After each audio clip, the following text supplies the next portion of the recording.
I think if people didn't exist, 4chan wouldn't exist. I think that if 4chan didn't exist, then people wouldn't exist. Why though? I mean, we'd be lost without it. We'd probably have extincted our species by now. I'm pretty sure people existed before. We wouldn't have funny memes. Is that a necessary prerequisite to people being alive? Yes, I believe so. Then how do you explain all of the years when people were alive before memes? I mean, they were barely alive. Let's be honest. They were just hanging on, and now we have all nuclear bombs and all that stuff. So it was only a matter of time. Luckily, God created 4chan in order to save the Earth.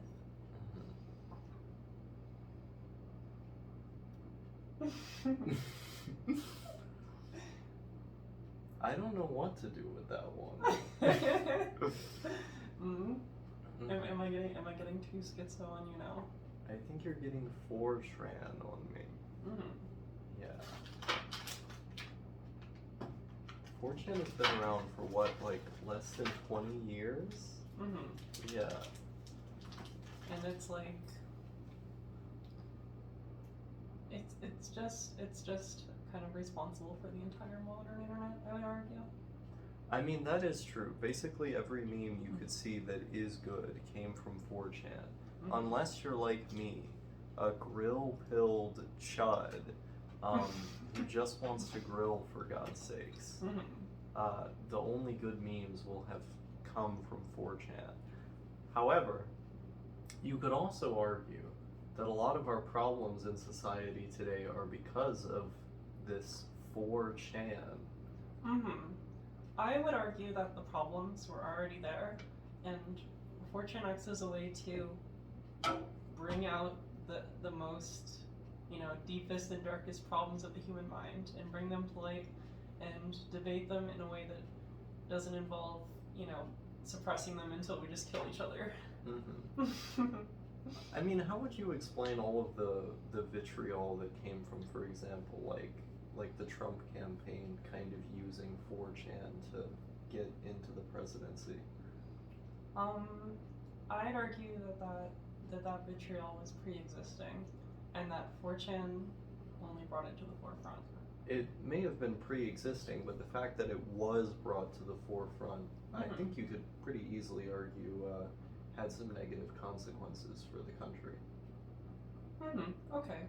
I mean, definitely true, but I just think that the consequences would have been almost worse had there not been a place where people could openly discuss their concerns, no matter how maybe in their head that they might be.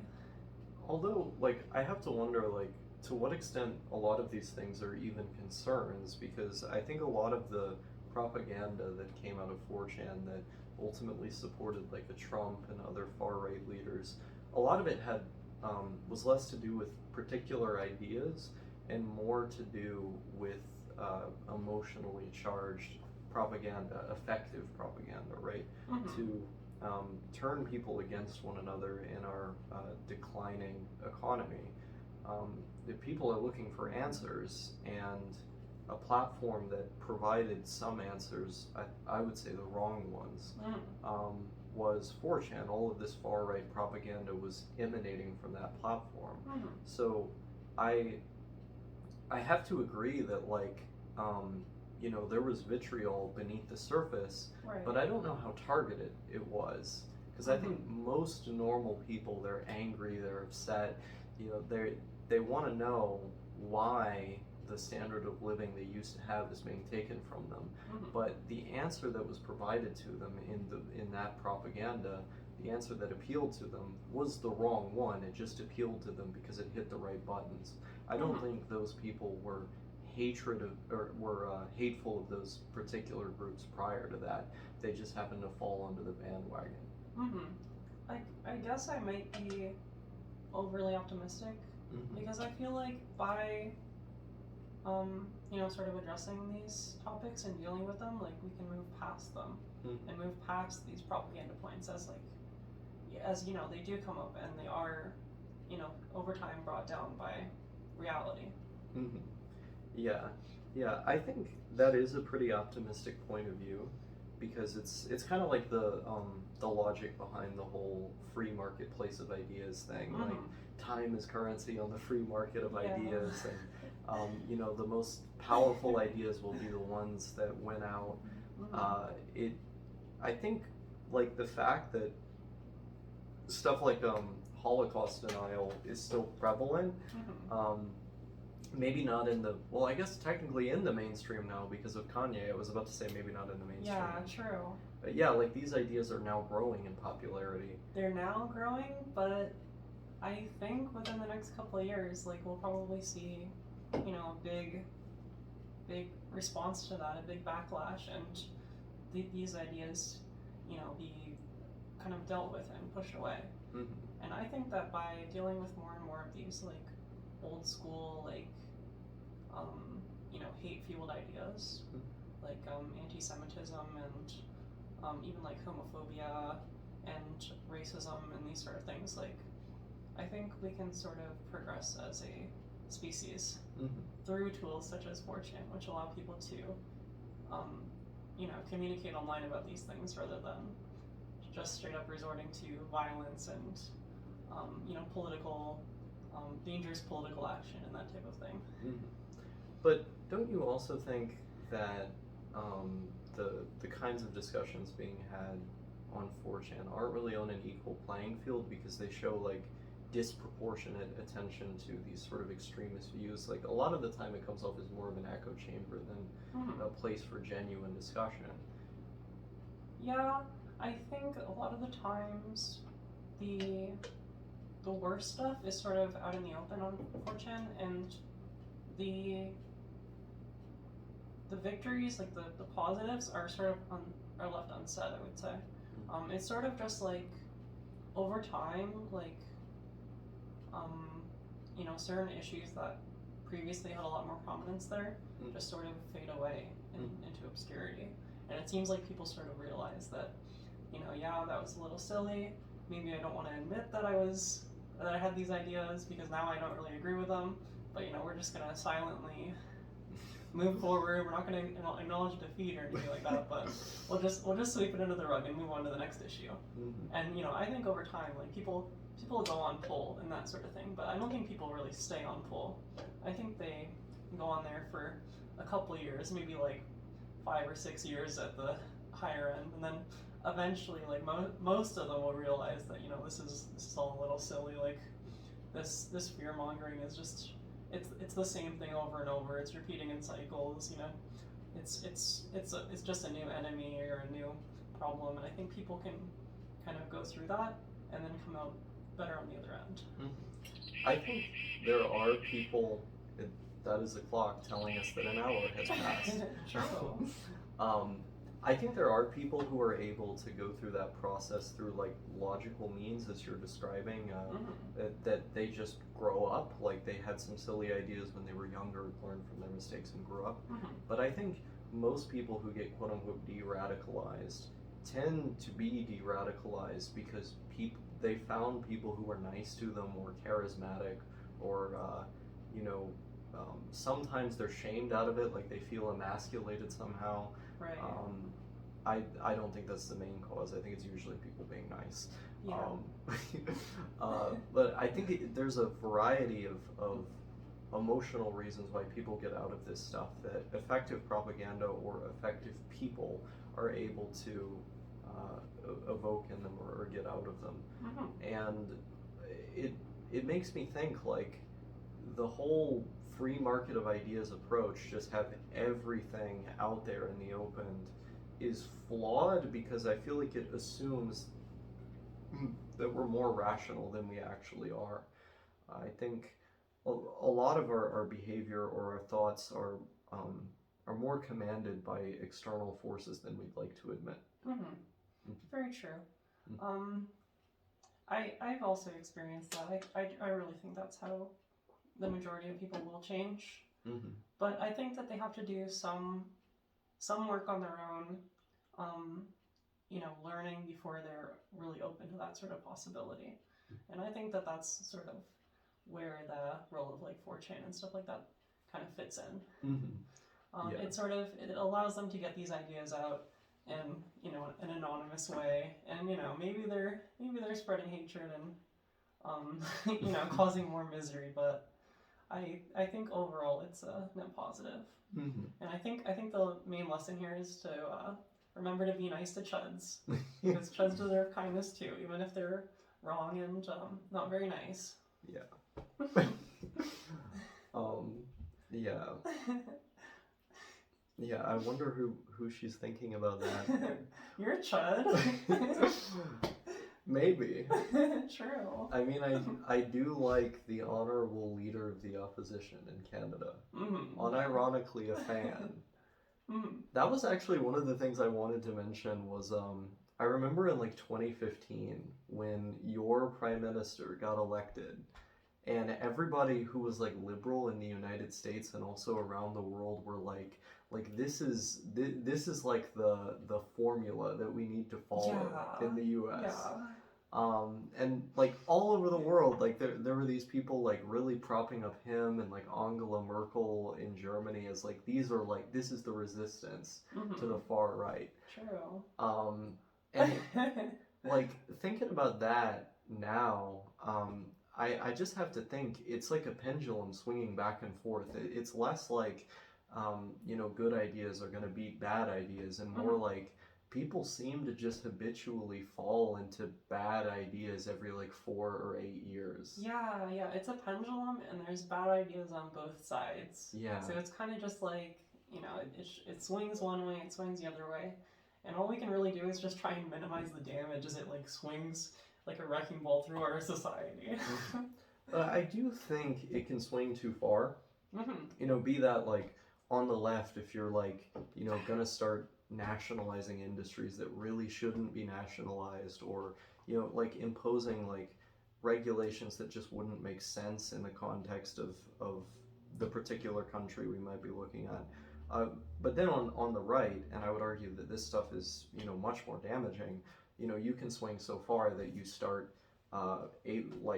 outing groups in society as being particularly threatening for immutable characteristics. Yeah. And I don't think that there's a place for that in the discourse or in the democracy, or like it's good to have effective counter arguments to these things, because I think part of the reason why these ideas have gained the prominence that you're talking about is because a lot of people refuse to debate them. They don't even know the facts or the statistics that would provide a counter argument to these people. They don't know the rhetorical techniques that would counter these people either.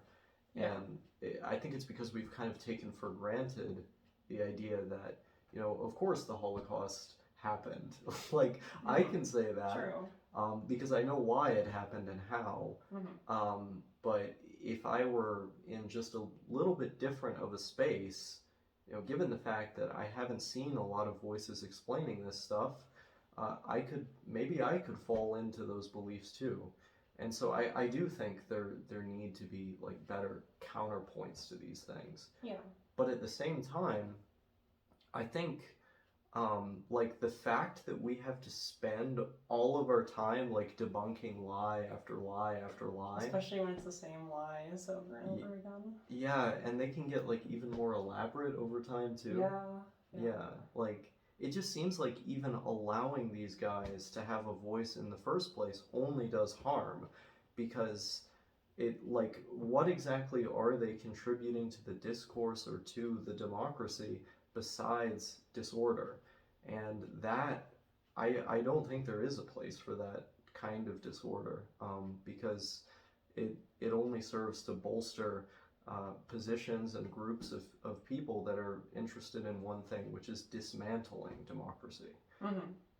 And so that's why I would argue for censoring these kinds of things, which I know you disagree with. Yeah, I mean, it's hard for me to say beyond that, even that like there can be any way in which I can say that the people who do experience, violence and harm, and sometimes they're even killed because of these sort of ideas, like getting into the wrong hands, and like, you know, some crazy like takes up this mantle and like, you know, kills a bunch of innocent people of one group or another. It's like I can't say that any number of those is justified, like as like a justified cost for allowing that freedom, but I think that generally though, barring those circumstances, barring those extreme circumstances, which also I feel like the people who are prone to that sort of thing like don't necessarily need a grand reason. I think honestly that they're going to find some reason to justify their hatred, because ultimately that hatred is for themselves and not truly for the group that they feel that they despise. Yeah, I mean, I think there are absolutely some people out there who are taking like traumas that they have or emotional disturbances that they have, and then like justifying them with ideologically schizo reasons. Yeah. But I also think there are people who can be trained to dehumanize or to hate for ideological reasons. And I think therein lies the danger of this kind of extremism, because you can have a normal person who they might be angry or frustrated looking at like the fledgling economy and these sorts of things, and just because they were exposed to the wrong material, they start out like kind of liking this stuff. They're not violent yet, but they go further and further and further down, and I think they start to train themselves, or perhaps they are trained by someone else, to see these groups of people as the problem. And it's like, if there's a group of people that you've been trained to literally not see as human beings, and instead to see as the cause for the suffering of, you know, the people who you do humanize, who you do see as people, I think it becomes very easy psychologically then to single them out and say, I'm going to do an act of horrendous violence. And that to me is the danger of this kind of propaganda, because I think it trains people to be people that they aren't necessarily. That's very true. I think, honestly, I think that I feel like having a bad circumstances, like internally and even externally, like in the society around someone, can increase the risk of radicalization. But I honestly, I do agree that it is possible for someone to be radicalized by even just like 4chan posts and stuff like that. Yeah. I think even if they are relatively normal and well to be, because I mean, there's many psychological reasons that people can fall into these sort of things, and it would be like just about impossible to, you know, prevent everyone from feeling all these sort of ways. Yeah. I think, you know, to be more fair to your point of view though, I think there is something to be said about like the distrust that you would have for your own population just by censoring certain things. Like, I think, like, in your camp, you know, the one who's like more against censorship of this kind of stuff, I think you could easily say, well, sure, this kind of speech might have these kinds of ramifications or consequences, but doesn't that show a lot of distrust in the society or the population if you're willing to censor this kind of content just because you think it might, you know, cause some people to be violent? That's kind of where the line is, because like it actually might. Like it's not just, you know, it's not just distrust, like it actually may happen.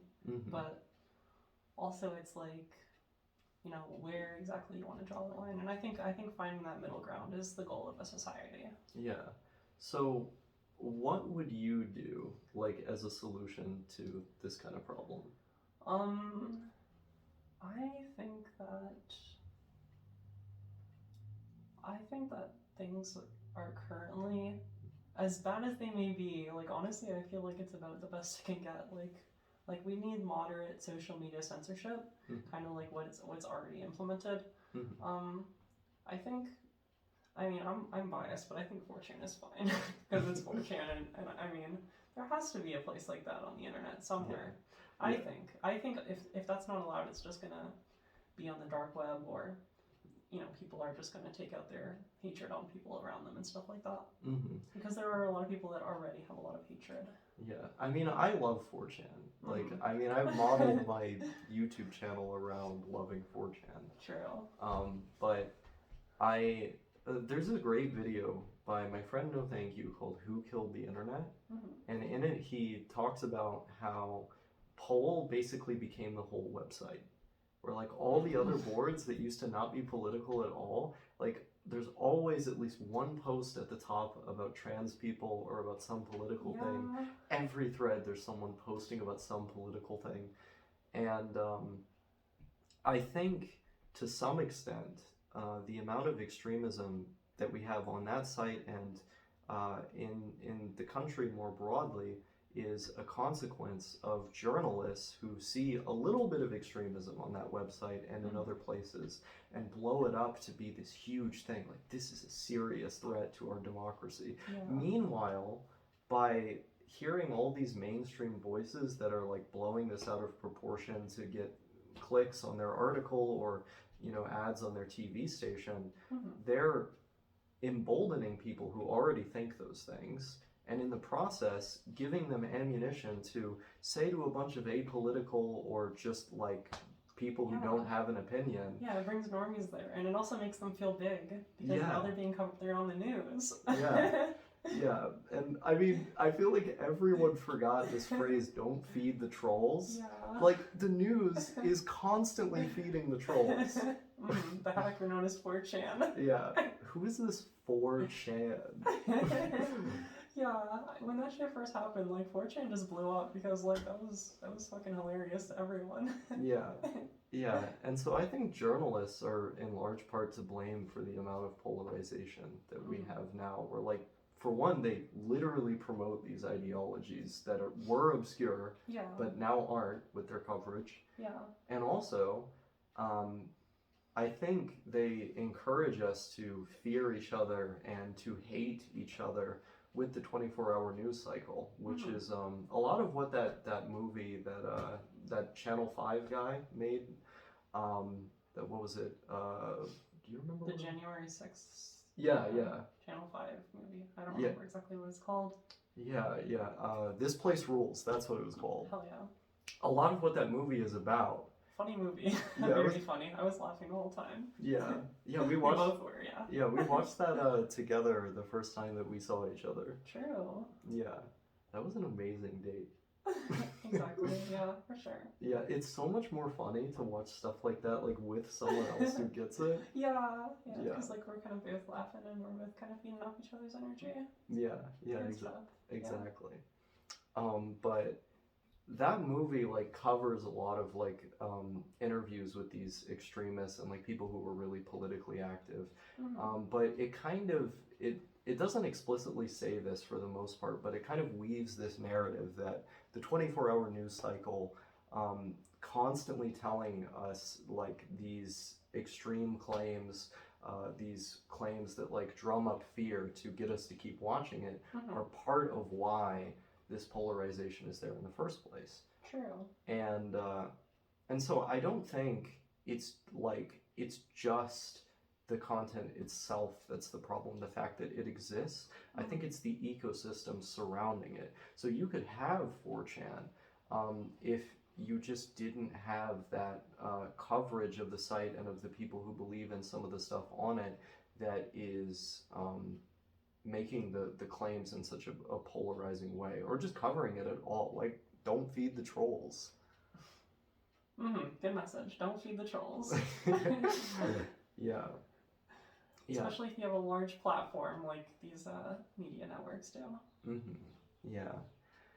Yeah, I mean, it's a tricky situation because, like, obviously my solution would be different than yours. Like, I would just go out there and say, like, do what Germany has done, do what, to a lesser extent, Canada has done, which is, like, make it a crime to do the Holocaust denial and the... Even on 4chan? Yeah. Yeah, okay. Yeah. Okay. this is just sort of about 4chan. This is kind of a side note, but I think that 4chan right now is in a really bad spot. But I think I still feel optimistic that one day it won't be. Mm-hmm. I think maybe over time 4chan can depoliticize. You think so? Like I agree with No Thank You that like Poll just kind of leaked into everything. Mm-hmm. But I think one day it will be back to its former glory because I just can't really see it like going away or fading into obscurity, you know. Mm-hmm. And if it does, and if there's no good content there, it will fade away. That's just a fact. Yeah. So yeah, go post some good content. Yeah. Be the change you want to see. Mm-hmm. I haven't seen good content on 4chan in literally years. Yeah. Mm-hmm. I think it basically just became Reddit. Like the endless summer happened. All the summer fags ended up running the place, the lunatics running the asylum. And now it's all just like 24/7, like sex, transgender stuff, like Reddit memes, like yeah. And like literally just Twitter's screen cap. It's like someone posted a Twitter post. It's like, hey, what do you guys think about this? It's just to like make it inflammatory. Yeah. It's inflammatory post, big booba, and then just like girl dick. Yeah. And then just all the comments is just like, oh, she's a man. That's like every thread. Yeah. These threads are literally on Lit. I go to the Lit board for recommendations for books, and there's a bunch of anti-trans stuff on there. On Lit. Everyone is obsessed with transgender. I mean, me included, but not like that. True. Yeah. Anyway, yeah, I mean, it's a difficult situation, but I see a lot of validity in your solutions. I think I feel like there has to be some kind of incentive though to one, like not be so polarizing, and there also has to be some kind of incentive to actually talk about like the arguments against this stuff and to make them effective. Like in the United States, for example, we used to have regulations on television that made it to where you actually could not lie on TV. And you couldn't make like these boisterous claims that we're often hearing. It was a crime. Yeah. But those regulations got loosened after Ronald Reagan had become president. And so I think like one of the big things we could do is make more regulations for objectivity, not make it to where you can only think one thing. You know, obviously there should be representation for both sides, but you have to come to those conclusions based on acknowledging that, for example, the sky is blue. You know, like you shouldn't be able to go on there and say that it's red, even if my red isn't the same as your red. I disagree, but. Well, I'm kind of an absolutist on this topic, I would say. Yeah, I was gonna say absolute free speech. She's also like a hardcore subjectivist. True. Yeah. Yeah, and I'm like somewhere kind of in the middle. I feel like I'm somewhere kind of in the middle on a lot of stuff. Yeah, I think that's a good thing. Which is weird because like economically, like I'm very like far left on social stuff. I think I am basically like a centrist with a lot of it. I have some libertarian leanings. But like that just shows that you didn't just pick a party and say this is my team, but you thought about it for yourself. Yeah, well you can suck my dick later, but I mean, come on, fight with me a little bit more. Give me some toughness. Rip into me. It didn't work. She's too nice to me. Anyway.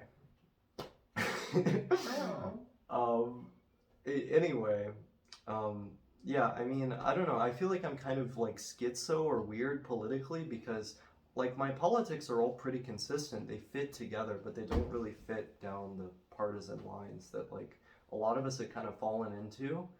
And so I feel a little weird about this stuff because like I can call myself like a libertarian socialist or something, and then I look at what like fucking Pierre Polvier is saying, and I'm like, I would vote for this guy. Yeah. So I don't know. I'm gonna have to start a socialist for the Tories group. Yeah. You're sort of you sort of have a coherent position, whereas for me, I feel like I just have like random views that I like. It's like this view, I like it, and I support this, but like they don't necessarily like fit together in any way. They're just sort of roughshod. Yeah. Well, I mean, you don't spend like all day thinking about this stuff the way that I do. Like, I mean, you see, like, I'll watch the news, I'll read the articles, like, I'll be thinking about it, debating with people. Like, Yeah. I think most normal people, like, they kind of just shoot their shot wherever it lands, and then it's like, I'm okay. too busy thinking, like, is any of this even real? Like, Yeah. like, is anything real? Yeah. And I can't get past that, so like I can't really have any other opinions on anything that are like really grounded. Yeah, you're much more like philosophically and metaphysically minded, which is like a total blind spot for me. Yeah, I like philosophy and psychology and metaphysics. Yeah, she knows a lot about that stuff. Don't ask me about it, ask her about it. True. Yeah. Yeah. Thank you, babe. But yeah, I think we've mostly solved 4chan. Yeah. I disagree. Delete it. I disagree that it's gonna die out because the content is bad, because I think the content has been really bad for a while. I think it'll get better. I think people just have to want better for the website and want better for themselves, and that just comes with, you know, reaching a place where we have a better culture and a better society. Yeah. Better society means better 4chan for everyone. Yeah. A very optimistic message. I love being optimistic. It feels so good.